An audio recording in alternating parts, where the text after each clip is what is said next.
them. If you know, let me know in the comments. So there's lots to get to. Let's get to it. First, Lion Advocacy. We got to talk about these ghost companies. Lion Advocacy says, a Rive Cam is actually far more scandalous than you think. I feel kind of sick. I will collect some thoughts and try to put together a thread. In short, it appears to have been a state-sanctioned shakedown with a complex network of reckless, state-funded collaborators. So this is the pigs at a trough. It's not those single GC strategies quarterbacking this and skimming off the top of all the contracts they're administering. They're not the powerful entity. The powerful entity is the trough, and everybody's feeding at the trough, right? I don't know. GC strategies seems to have a bit more something, but that could just be other scandals. I don't know. Lee says, how about another $1 billion on another $1 billion battery plant on top of $24 billion for two others when EV companies are scaling back? But what the heck? Let's cut support for the Canadian military because the world's pretty stable. Yikes, right? And Lion Advocacy goes through this a little bit more. He says, Rive Cam is actually far more scandalous than you think. I feel kind of sick. Oh yeah, I've already said this one. Otherwise put, this investigation needs to expand significantly. Auditor General asks to provide update on a Rive Cam audit after RCMP, CBSA confirmed probes linked to the app. And Frank Grimes says, this is obviously a long-running money laundering scheme in government. Have consultants hire consultants and let everyone take a share, and that nobody looks into this sort of thing. Wouldn't it be ironic if it's a Rive Cam that exposes the fraud? Lion Advocacy again says, you got it. And what's worse, that they deprived Canadians coming back into Canada their freedoms, threatening them wrongly to download this thing and pay massive fines for not doing so. And where does that fine money go? To pay for this scam app. So people are understanding just how deep this goes. And it's really interesting to watch people get upset. Now, I've been upset for years. Don't get me wrong. I've understood just how willing these people are to do anything and everything that aligns with their ideology and damages the other side. And the other side happens to be Canada, right? And it seems like that's true, and people are catching it. And how they're doing it is theft of taxpayer dollars through this scam across a whole bunch of different options, right? A whole bunch of different places able to access this trough of money. And it's hidden, right? An $8 million garage, right? With an elevator to who knows? Somebody asked Pierre Poilievre. I saw this first on the Pleb. I think this is the Pleb's cut of this video. I just want to give credit where it's due. That's where I first saw it anyway. And then Miss had this up and it didn't have the Pleb. And I thought, I wonder where he got this. I have no idea. I don't know where this is from, but this is on TikTok, I guess. Somebody asked Mr. Poilievre if he thought Trudeau should go to Israel, and Poilievre's answer is pretty funny, if you ask me. I think it's pretty funny, and it really torches Trudeau. So enjoy this answer. It's a good answer. Here we go. The Prime Minister or Foreign Affairs Minister Joly should have done what the Americans did and actually go to Israel, to Tel Aviv, to have in-person discussions with Netanyahu, whether it's to talk about the situation or to broker safe passages for aid or safe corridors, or specifically, there's 2 Canadians being held hostage. To have those discussions in person, would that have been worthwhile? I don't think that anyone in Israel would really, or in any other country, is really interested in meeting with Justin Trudeau these days. He's increasingly just seen as an international embarrassment. He's got an embarrassing dispute now that he's losing with India. The Chinese government is running foreign police stations in our country. He invited a Nazi, or allowed a Nazi to be present for the Ukrainian president's speech in Parliament. He's getting walked all over by the Americans on softwood lumber and on Buy America policies. He's increased, 5 different G7 countries signed a statement on the Middle East, and they didn't even bother to let Trudeau know. So do I think sending Justin Trudeau around the world for meetings would help? No, although I think a lot of Canadians would appreciate if his next trip was a one-way ticket. So, I mean, people are going to like that kind of rhetoric, and it is gloves off rhetoric. It is absolutely realistic. I mean, what he's talking about is a whole bunch of scandals and saying that's not going to help. Sending Justin Trudeau to negotiate in Israel about anything is not going to help because he looks like a freaking clown. So, good. I mean, it's at least interesting to watch the back and forth. Can you imagine if O'Toole was answering that question? He'd opine about how he'd do it better and he'd negotiate with those Israelis and he'd get a ceasefire and blah, blah, blah. And again, my issue is, can they govern our country and forget about other countries in the world? Canada is the place that needs to be governed desperately, properly, hopefully, right? Here's Jagmeet Singh, and he says that Netanyahu is an extremist government. This is an extremist himself with very dangerous policies, dangerous to democracy, dangerous for the people of Israel. So I think this echoes Trudeau's policy. And if it doesn't echo Trudeau's policy, could this be the end of the coalition between the NDP and Justin Trudeau, Jagmeet Singh and Justin Trudeau? I don't know. Here's Jagmeet Singh.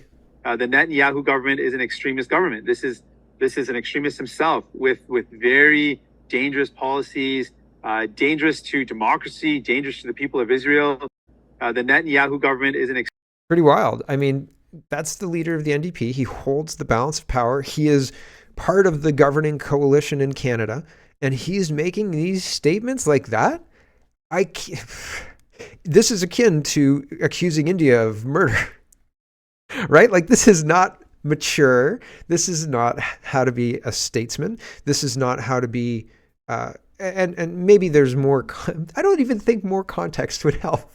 I think it would be like one of those situations where you're watching somebody insert their foot into their mouth and you're like, stop. Or one of those situations in wintertime where you're pumping the brakes and you're sliding really slowly and you're like, I'm going to hit that car. I'm going to hit that car. I could get out and walk and stop it maybe, but the brakes are not working. That happened to me. It happened to me in slow motion. It was like 15 kilometers an hour, and it was enough to damage the door, and it was expensive enough to fix. It was very annoying. Their door, T-bone, right? 15 kilometers. Why did you stop? Regardless, here's Stephen Harper signing us up for the 2030 carbon taxes. And we're getting into the carbon scam now. So let's talk about the carbon scam. Stephen Harper, the Conservative Party, everybody looks at him and says, man, things were better under Stephen Harper. I think it's because we weren't in the active phase. We weren't in the delivery phase. We were in the signing the paperwork to set us up for the delivery phase. So things were better because his policies that he was signing in hadn't taken effect yet. And now we're seeing the bite of the policies that he started. So he's, not a paragon of virtue or anything like that. He's got flaws too. But we're seeing that bite, and people forget. People forget that Mr. Harper was the one who started the price on pollution, the price on carbon, right? The price on pollution is a misnomer, just like fossil fuels. It's a misnomer because CO2 is not pollution.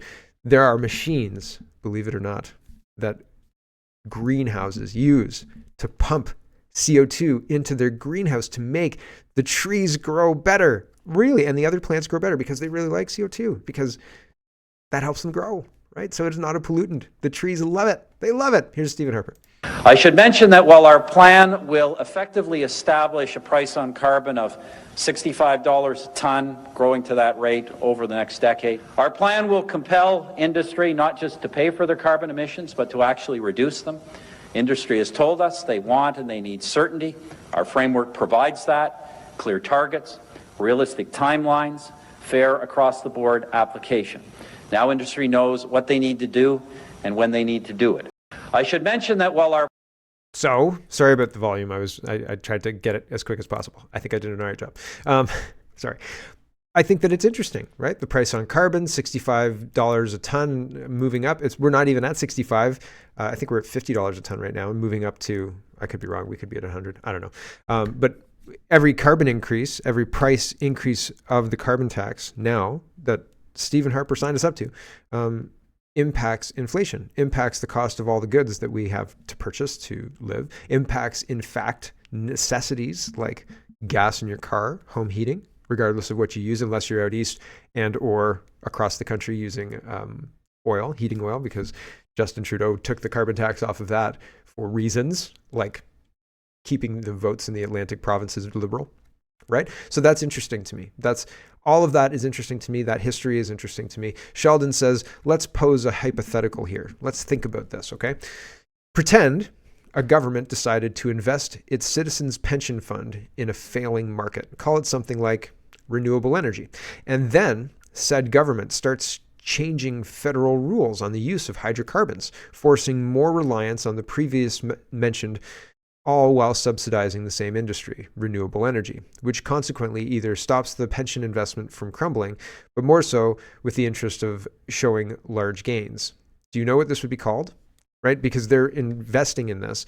It looks artificially very, very strong. But if the investment that the government's making were to end, it would not be so strong. And this would be called, this is a criminal code violation and fraudulent manipulation of stock exchange transactions. So interesting. I think that we are potentially in a situation, I have questions about our retirement fund, the CPP, being tied up with the WEF. And I've shown you that a couple of times, but I'll show you just one more time. So here's the World Economic Forum saying CPP Investments, Canada Pension Plan Investment Board is a professional investment management organization that invests the funds not needed by Canada's pension plan to pay current benefits for 20 million contributors and beneficiaries. In order to build a diversified portfolio of assets, CPP Investments invests in public equity, private equity, real estate, infrastructure, and fixed income instruments, headquartered in Toronto with offices in Hong Kong, London, Luxembourg, Mumbai, New York City, San Francisco, Sao Paulo, and Sydney. It's governed and managed independently from the Canadian Pension Plan. At 31 December 2022, the fund totaled $536 billion. I don't remember like giving permission for somebody, an entity, to CPP to invest our retirement plan, the country's retirement plan, in the World Economic Forum or the Canada Pension Plan Investment Board. I'm interested in when that happened, because I honestly don't know. And who was asked, who had the power to do that, and what happens if they lose all the money? Like, say, you ever seen Empire Records? It's a fun movie. Lucas, spoiler alert, loses the Empire Records money because he takes it to Atlantic City and he puts it all on black or something like that. And he loses all the money in the first couple of minutes of the movie. And like, what happens if somebody with the Canadian Pension Plan Investment Board puts it all on black, proverbially, in the stock market or whatever, however that works, and comes back and says, you know, Canada, Alberta, we'd love to give you the money. We'd love to give it to you. But unfortunately for all of us, the World Economic Forum made an investment that strategically was supposed to pay off, but didn't. Right? That's the nice way of saying, I bet it all on black, and yikes. And then you say, we'll rebuild. It's okay. We'll continue investing, and we'll get it all back. We'll get it all back. Will they? I don't know. At this point in time, the investment seems to be increasing. Right? You can see there's information on how the investment's doing. Right? It was 532 or something like that at the beginning of 2023, and now it's 576 billion at September 30th, 2023. So it seems to be increasing. It seems to be relatively new as well recently. Like, this is maybe 2023, 2022, 2021. When did this happen? It's not going back to 2015, right? Like, Jeepers Creepers, this was recent. So I have questions. I have real big questions. And I know there's no good answers. I know the answers are, that's racist. Stop asking these questions. Right? So I have questions still. Paul Mitchell again, he says, question to the Liberal Finance Minister, are new taxes, something that your government is considering? And she says, it's something we're absolutely focused on, and we're prepared to use every tool in our toolbox, including tax policy. Now, I don't know the theory. I can't fathom a theory where putting a tax on a grocery store will reduce the price of food. That's the goal of the tax tool they're trying to sell here. I can't imagine a tax on consumers or a new taxation situation that will help with the affordability crisis. I really don't. Please do enlighten me if you know of such a tax situation. But usually taxes involve giving money that's earned by, you to the government for nothing, right? Presumably to send to Ukraine or Israel, or Palestine, depending on which one, Jagmeet Singh or Justin Trudeau's in charge. Here is Chrystia Freeland talking about new taxes. Are new taxes something that your government is considering, or what can be done immediately? I mean, we have record number of people going to use the food bank. Exactly when can Canadians expect some relief? As I said, it's a very important question. It's a very important issue. It is something we are absolutely focused on, and we are prepared to use every tool in our toolbox, including tax policy. Our new tax. When she says tax policy could include cutting taxes. Just to be completely clear, right? I don't want to mischaracterize what she's saying there and say she's talking about increasing taxes, blah, blah, blah, blah, blah. If she's talking about addressing the affordability crisis, then looking at tax policy would be a good thing. I would hope they would look at their insane tax policy and say, yes, we can make lots of cuts here, right? But just saying we're looking at tax policy doesn't necessarily mean that she's going to increase the taxes. Although the question was, are you looking at increasing taxes? And she said, yes, we're looking at tax policy. So she just didn't say, yes, we're increasing taxes. She just said, yes, we're looking at tax policy. So it's not a slam dunk, but it's certainly the wrong answer. The right answer should be, no, we're not going to increase taxes. We will look at tax policy in order to find efficiencies and cuts.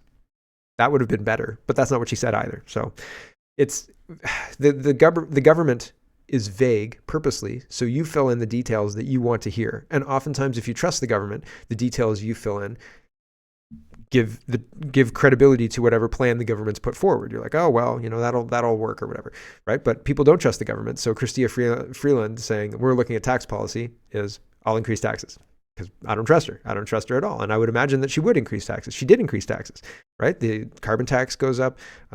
All sorts of things. These instruments they use increase for no benefit to the public. And I don't think that they can articulate what their carbon tax has done in the past, and is going to do in the future, right? Like, oh, welcome to 2030. Here's your lab-grown meat and your cricket flour. Like, enjoy the cricket cookies. No thanks. That's it's not very good. Here's Doug Ford. He's talking about the affordability crisis too. He's got a letter to Chrystia Freeland. He says cutting costs for farmers means lower costs for families. Oh, this isn't to Freeland. This is maybe to Justin Trudeau talking about, it's to the senators saying pass Bill 234. Families in our province are counting on the senators who represent them to ensure this happens. That's why I'm urging all Ontario senators to pass Bill C-234 without any further delay. So that's essentially what the letter says. It's a page talking about pass Bill C-234. They should. Holding it up in the Senate the way they are is not doing the job that they were elected to do, and they damn well know it. CBC Watcher says only 8 of 29 OECD member countries have a higher gross debt than Canadians do. We are, in fact, among the most indebted of the world's rich countries. We don't have to be either. We could sell our products. We could sell things that we make in Canada, like oil, gas, LNG. We could sell softwood lumber. We could sell all sorts of mined materials, right? Like there's things that people around the world want. There's all sorts of things. And instead of doing that, Justin Trudeau is allowing China to buy gold mines and China to buy lithium mines and China to buy other mines. And we're not supposed to know about it. And I don't even think they really go through national security reviews. Like Andy Lee talks about, I think it was a gold mine or there was a mine. I can't remember what it was. Maybe it was lithium. There was a mine, and Andy Lee was saying, this stinks. It should be a national security review, but there is no national security review, and I think it even went through. So apologies that it's not top of mind, but it's tangential to today's show. Anyway, regardless, back to this Financial Post. This is the article that I was just quoting from. Will Ottawa's fiscal update trim spending and debt? Ha! Don't hold your breath, they say. Current levels of spending and borrowing impose real costs on Canadians. Yes, they do. Next Tuesday, the federal government will release its fall fiscal update. Considering the sorry state of federal finances, it should try a new approach to spending and borrowing. Trim both. Yes. The mayor of Guelph, we've got a 10% tax increase this year. And the mayor of Guelph says, what could we possibly cut? And my friend and I were out yesterday. And we started speculating about, and he's somebody who would know, he's somebody who does know money. And he said, I bet you I could find $50 million in waste, like that. And I could cut it and you wouldn't even notice the difference. I said, buddy, I bet you more. I bet you more than that. I bet you there are contracts out there.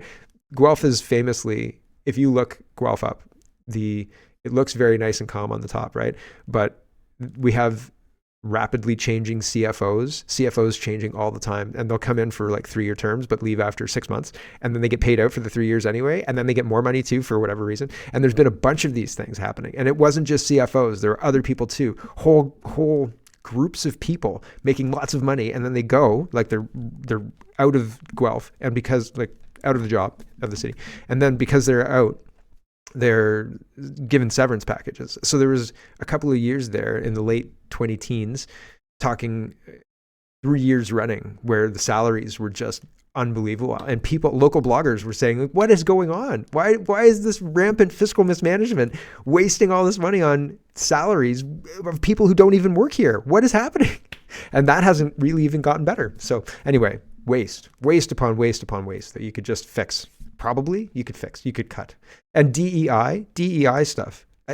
The city of Guelph funds racist things, black only things, to comply with, I don't know, provincial standards. I'm not sure why, but the city of Guelph funds virtue signaling nonstop, but the roads get worse and worse every year. It's meant to demoralize, I'm sure of it. Anyway, regardless, back to this. Although the Trudeau government describes itself as very fiscally responsible, its track record is unrestrained spending and large budget deficits. It has overseen the 5 highest years, 2018 through 2022, and we don't have 2023 numbers yet, of inflation adjusted per person program spending in Canadian history, even excluding COVID-related spending in 2021 and 2020. 2020 and 2021 remain the 2 highest years of per person spending on record, even without the COVID stuff. That's wild. The Trudeau government has run deficits every year since taking office in 2015. According to current forecasts, this year will exceed $40 billion, even though COVID is in the rearview mirror.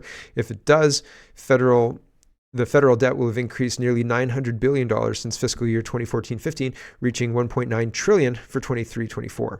Wild. Scroll down just a little bit. A better measure, they talk about how our net debt to GDP ratio is good. And this is one of those things that Chrystia Freeland says is our red line, but she crossed it right after she said it. She said it like in November, and then by January we'd crossed the red line, but by March we'd brought it back. So it was like the mootness thing. We didn't cross it now. It's not crossed anymore. It's fine. Red line, what red line, right? But anyway, regardless, the net debt to GDP ratio, that's tough to say, was supposed to be something that we weren't supposed to crash through, and we did anyway. And people pointed it out, and whatever. I don't even know what it is at this point in time. But that's not a very good measure of the richness of our country. And Financial Post says a better measure of the government's debt is its gross debt, which measures all of its liabilities that requires future payment of interest and or principal. By this measure, we're not nearly so fiscally responsible. Only 8 of 29 OECD member countries have higher gross debt than we do. We are, in fact, among the most indebted of the world's rich countries. Current levels of spending and borrowing impose real costs on Canadians. Since 2014-15, federal government debt interest has nearly doubled, reaching a projected $43.9 billion with a B, or 9.6% of total revenues for 23-24. That means roughly 1 in every $10 Ottawa collects from Canadian taxpayers this year will pay debt interest rather than finance government services, or an unfamiliar concept in Trudeau's Ottawa, tax relief. Tax relief, it's true. They have not dropped taxes. It's not likely that Chrystia Freeland was talking about reducing taxes. I just have to say what she actually said because it matters. CBC watchers talking about Mary Ng, and Canada won't resume trade talks with India unless Narendra Modi's government cooperates into the murder probe of the Khalistani terrorist Hardeep Singh Nijjar in Vancouver last June, Trade Minister Mary Ng indicated. I mean, really? These guys are like, I think that they are trying purposely to sabotage as much goodwill on the world stage as possible. It seems like the people who are in charge came in and they're trying to make it difficult to make food, which they're doing with carbon taxes. They're trying to make it difficult for Canadian citizens for traveling, which they were doing with COVID lockdowns and COVID Rive Cam scam app and all the rest of it. They're trying to hamstring our ability, Canada's ability, to be independent. And they're doing that at the micro level, like independently people themselves losing their jobs, not being able to afford their homes, et cetera, et cetera. And on the macro level as well, like trade with India.